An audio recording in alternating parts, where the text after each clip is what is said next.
Hello friends, welcome to my YouTube channel. आज का हमारा टॉपिक है क्लोरोप्लास्ट। तो क्लोरोप्लास्ट जो होता है प्लांट सेल के अंदर पाया जाने वाला एक सेल ऑर्गेन्स है जो कि ओनली प्लांट सेल में ही पाया जाता है, एनिमल सेल में एब्सेंट होता है। क्लोरोप्लास्ट जो होता है वो ग्रीन कलर का पिगमेंट होता है, ठीक, जिसके अंदर प्लांट्स के लिए फूड का फॉर्मेशन होता है। ठीक, फोटोसिंथेसिस के द्वारा फूड का फॉर्मेशन होता है क्लोरोप्लास्ट के अंदर। ठीक, अब इसके डिफिनेशन देखते हैं। लवक यानी कि प्लास्टिड। प्लास्टिड की खोज किसने की थी? हैकल ने की थी। और ये प्लास्टिड जो होते हैं 3 टाइप्स के होते हैं। कौन कौन से? ल्यूकोसाइड, क्लोरोप्लास्ट और क्रोमोप्लास्ट। तो आगे देखेंगे इसको। देखिए अब इसको देखते हैं कि ये ग्रीन कलर के लवक हैं यानी ग्रीन कलर के प्लास्टिड हैं। कौन? क्लोरोप्लास्ट। इनमें ग्रीन कलर का पिगमेंट पर्णहरिम या क्लोरोफिल होता है। पर्णहरिम को ही क्लोरोफिल बोलते हैं। ठीक, तो इसमें ग्रीन कलर का पिगमेंट क्लोरोफिल होता है। ये प्लांट के ग्रीन पार्ट विशेष करके लीव्स में पाए जाते हैं। तो प्लांट का सबसे ग्रीन पार्ट कौन होता है? लीव्स होता है, यानी कि खासकर ये लीव्स में ही पाए जाते हैं। विभिन्न क्लासेस की प्लांट की सेल में क्लोरोप्लास्ट की स्ट्रक्चर, साइज एवं शेप डिफरेंट होती है। ठीक है, यानी विभिन्न क्लासेस की अलग अलग वर्ग की जो प्लांट होती हैं उनकी सेल्स में क्लोरोप्लास्ट की स्ट्रक्चर, साइज एवं शेप जो होती है वो क्या होती है? डिफरेंट होती है, अलग अलग होती है। तीनों प्रकार के लवक एक दूसरे में परिवर्तित होते रहते हैं। टमाटर, मिर्च इसका सबसे अच्छा एग्जाम्पल है। तो अभी हमने बताया ना कि ये जो लवक होते हैं प्लास्टिड, ये 3 टाइप्स के होते हैं। तो ये जो 3 टाइप्स के लवक होते हैं ये क्या होते हैं? एक दूसरे में परिवर्तित होते रहते हैं। जैसे कि टमाटर और मिर्च इसका सबसे अच्छा एग्जाम्पल है। जैसे जब ये ओवरी के अंदर होते हैं, जैसे टमाटर या मिर्च को ले लें, तो ये ओवरी के अंदर जब होता है तो ल्यूकोसाइड होता है। ल्यूकोसाइड मतलब कि जहाँ प्रकाश नहीं पहुँचती है। ठीक, और फिर जब ये कच्चा फल के रूप में निकलता है तो क्लोरोप्लास्ट। कच्चा फल जो होता है ग्रीन कलर का होता है, मतलब क्लोरोप्लास्ट इस प्रकाश के संपर्क में होती है। ठीक, फिर जब मैच्योर फल हो जाता है, जब ये मैच्योर हो जाता है तो क्रोमोप्लास्ट, यानी कि ये ग्रीन कलर के अलावा ये रंगीन होता है लेकिन ग्रीन कलर का नहीं होता है। ग्रीन कलर के अलावा और किसी भी कलर का ये हो सकता है फ्रूट। ठीक, अब हम देखते हैं अल्ट्रा स्ट्रक्चर ऑफ क्लोरोप्लास्ट। ये देखिए फ्रेंड्स, ये है क्लोरोप्लास्ट का अल्ट्रा स्ट्रक्चर।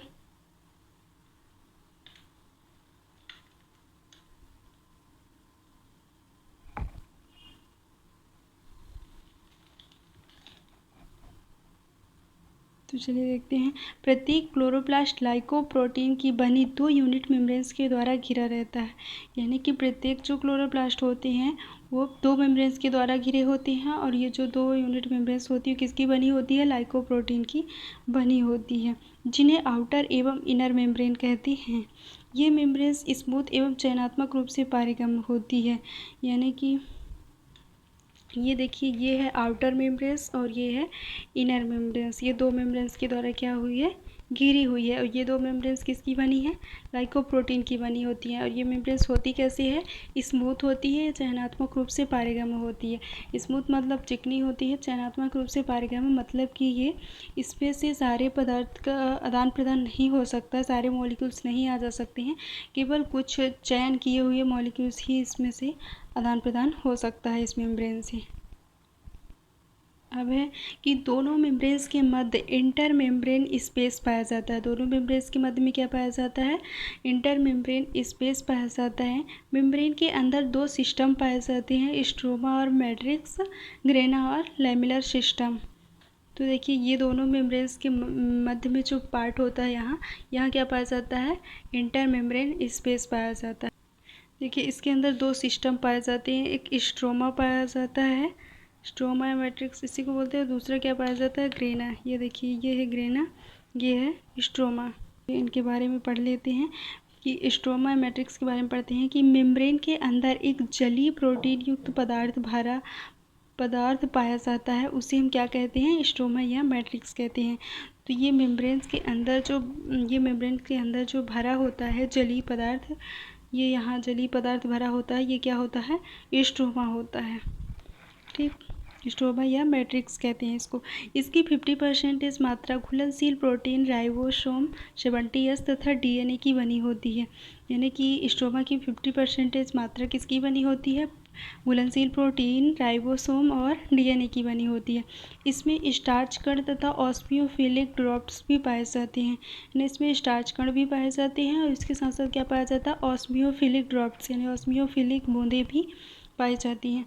फोटोसिंथेसिस की अप्रकाशिक अभिक्रिया इसी पार्ट में होती है, यानी कि फोटोसिंथेसिस की जो डार्क रिएक्शन होती है वो कहाँ होती है, स्ट्रोमा में होती है। इस क्रिया से संबंधित तथा विभिन्न पिगमेंट्स व फूड मटेरियल के सिंथेसिस में प्रयुक्त होने वाले जो एंजाइम होते हैं वो इसी पार्ट में पाए जाते हैं।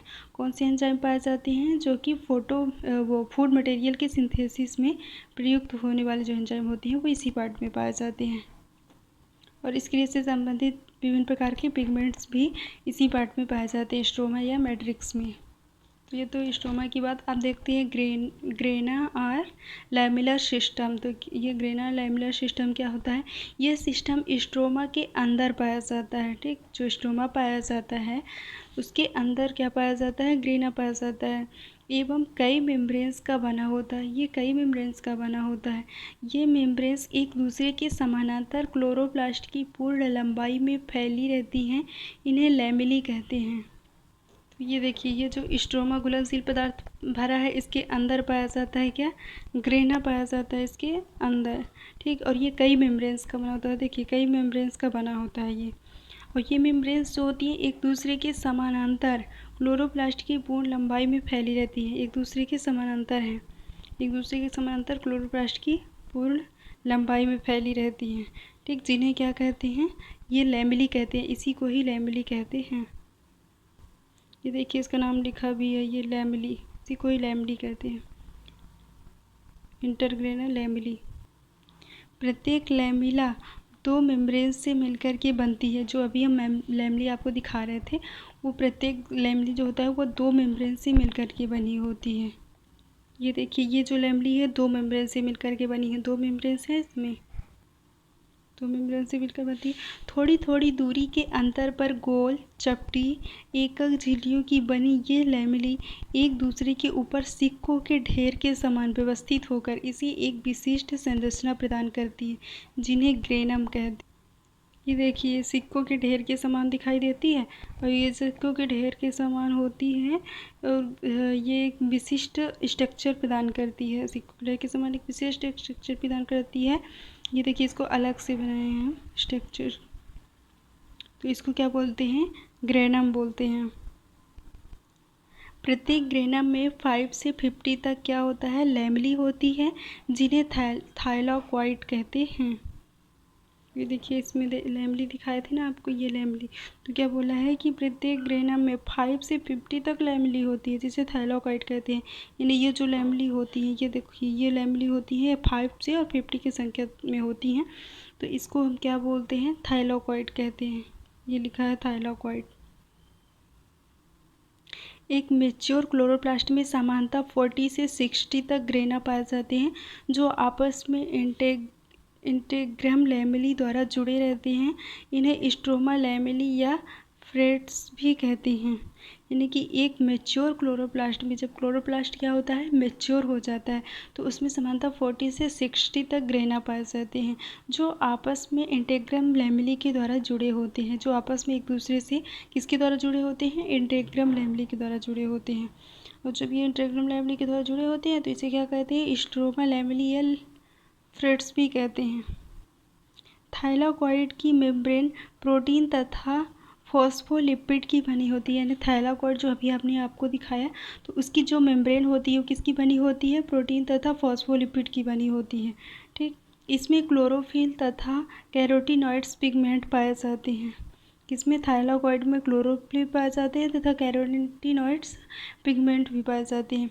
थाइलाकोइड की इनर मेम्ब्रेन पर बहुत से माइक्रो ऑर्गेनिज्म पाए जाते हैं, यानी बहुत से सूक्ष्म जीव पाए जाते हैं। किसमें, थाइलाकोइड्स की जो इनर मेम्ब्रेन होती है उसमें, जिन्हें हम क्या कहते हैं, क्वांटासोम कहते हैं। जो माइक्रो ऑर्गेनिज्म पाए जाते हैं थाइलाकोइड्स की इनर मेम्ब्रेन में, उसे क्वांटासोम कहते हैं।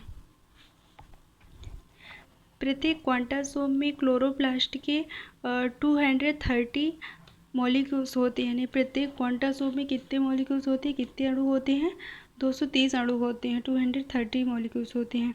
क्वांटासोम को क्लोरोप्लास्ट की सबसे छोटी, स्मॉलेस्ट एवं क्रियात्मक यानी कि फंक्शनल यूनिट माना जाता है। क्वांटासोम को क्लोरोप्लास्ट की सबसे छोटी एवं क्रियात्मक यूनिट माना जाता है। ठीक, जो क्वांटासोम होती है उसको।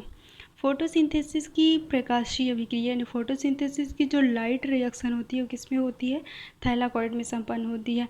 अभी इसके पहले हमने जब स्ट्रोमा पढ़ा था तो उसमें बताया था कि फोटोसिंथेसिस की जो अप्रकाशिक अभिक्रिया, जो डार्क रिएक्शन है, वो किसमें होती थी? स्ट्रोमा में होती थी। अब फोटोसिंथेसिस की जो लाइट रिएक्शन है वो किसमें होगी? ग्रेना या लैमेला में होगी, यानी कि थैलाकॉइड में होती है। ग्रेना लैमेला के जो थैलाकॉइड पाए जाते हैं उसमें होती है।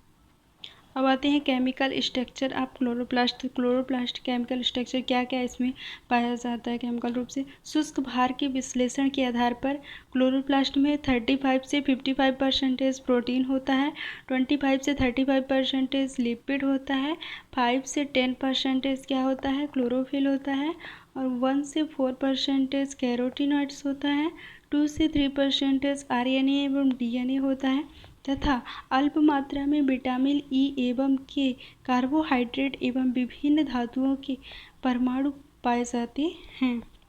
क्लोरोप्लास्ट में 5 टाइप के chlorophyll A, B, C, D व E पाए जाते हैं, यानी 5 टाइप्स के क्लोरोफिल पाए जाते हैं क्लोरोप्लास्ट में।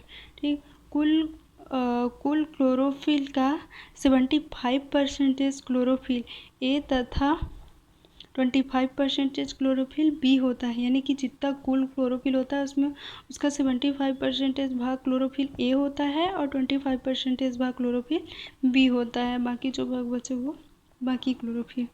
दोनों की स्ट्रक्चर में काफ़ी समानता होती है, यानी क्लोरोफिल ए और क्लोरोफिल बी दोनों की स्ट्रक्चर में क्या होती है? काफ़ी समानता होती है, एक जैसे होती है। क्लोरोफिल बी में मिथाइल ग्रुप से CH3 के स्थान पर एल्डिहाइड ग्रुप होता है, यानी कि इसका मतलब क्लोरोफिल ए में मिथाइल ग्रुप होता है और क्लोरोफिल बी में क्या होता है? एल्डिहाइड ग्रुप होता है, CHO होता है। ठीक, अब है फंक्शन ऑफ क्लोरोप्लास्ट। क्लोरोप्लास्ट के फंक्शन की बात करते हैं तो क्लोरोप्लास्ट सबसे इम्पॉर्टेंट प्लास्टिड है क्योंकि इसके अंदर फोटोसिंथेसिस की क्रिया होती है। तो क्लोरोप्लास्ट सबसे इम्पॉर्टेंट प्लास्टिड यानी सबसे महत्वपूर्ण लवक है क्योंकि इसके अंदर फोटोसिंथेसिस की प्रोसेस होती है। यह क्रिया टू स्टेप्स में होती है। फोटोसिंथेसिस की जो क्रिया है वो 2 स्टेप्स में। ये पहले भी आपने देख लिया है, लाइट रिएक्शन और डार्क रिएक्शन की ही बात की गई है। लाइट रिएक्शन यह क्रिया क्लोरोप्लास्ट के ग्रेना में होती है। इस क्रिया में लाइट एनर्जी का यूज़ होता है तथा ATP एवं NADPH का फॉर्मेशन होता है तथा ऑक्सीजन मुक्त होती है। ठीक, ये हो गई लाइट रिएक्शन। इसके पहले भी हमने बता चुका कि ग्रेना में होती है। और डार्क रिएक्शन तो ये क्लोरोप्लास्ट के स्ट्रोमा में होती है। यहाँ ATP एवं NADPH की सहायता से CO2 यानी कार्बन डाइऑक्साइड में रिडक्शन में शुगर का फॉर्मेशन होता है, यानी कि यह क्लोरोप्लास्ट के स्ट्रोमा में होती है। यहाँ ATP एवं NADPH की सहायता से कार्बन डाइऑक्साइड में क्या होता है? रिडक्शन होता है और रिडक्शन से शुगर का फॉर्मेशन होता है। फोटोसिंथेसिस की क्रिया के अतिरिक्त क्लोरोप्लास्ट में फैट्स, प्रोटीन आदि का फॉर्मेशन भी होता है। ठीक, विभिन्न प्रकार के आवरणीय लवकों का कार्य भोज्य पदार्थों का संचय करना है। ठीक, आवरणीय लवकों का कार्य यानी जो लवक यानी जो प्लास्टिक हमने बताए थे ना, टाइप्स के, उनका कार्य क्या होता है? फूड मटेरियल को स्टोर करना। क्लोरोप्लास्ट में पाए जाने वाले जीन DNA में होने वाले उत्परिवर्तन को प्लास्टिड उत्परिवर्तन कहते हैं। यानी क्लोरोप्लास्ट में जो पाए जाने वाले जीन्स होते हैं उनके DNA में होने वाले जो उत्परिवर्तन को, म्यूटेशन को प्लास्टिड उत्परिवर्तन कहते हैं, प्लास्टिड म्यूटेशन कहते हैं। क्लोरोप्लास्ट में पाए जाने वाले जीन आनुवंशिक सूचनाओं को एक सेल से दूसरी सेल में पहुंचाते हैं। यानी क्लोरोप्लास्ट में जो पाए जाने वाले जीन होते हैं, जो जीन्स पाए जाते हैं क्लोरोप्लास्ट के अंदर, उनका काम क्या होता है? आनुवंशिक सूचनाओं को, जेनेटिक्स सूचनाओं को एक इस सेल से दूसरी सेल में पहुंचाते हैं। क्लोरोप्लास्ट में राइबोसोम तथा DNA पाए जाते हैं जिससे इसमें संरचनात्मक प्रोटीन व राइबोसोमल प्रोटीन का सिंथेसिस होता है। ठीक, क्या पाई जाती है क्लोरोप्लास्ट में? राइबोसोम भी पाई जाती हैं, डीएनए भी पाई जाती हैं, और इनके द्वारा क्या होता है कि इसमें संरचनात्मक प्रोटीन, स्ट्रक्चरल प्रोटीन व राइबोसोमल प्रोटीन का सिंथेसिस होता है। 2 प्रकार के प्रोटीन का सिंथेसिस होता है। ठीक, तो यहाँ से हमारा क्लोरोप्लास्ट जो है, क्लोरोप्लास्ट का टॉपिक समाप्त होता है। आई होप कि आपको समझ में आया होगा हमारा क्लोरोप्लास्ट। आपको ये वीडियो कैसा लगा कमेंट बॉक्स में लिख कर के ज़रूर बताइएगा। एक बार और इसके स्ट्रक्चर देख लीजिए, अल्ट्रा स्ट्रक्चर।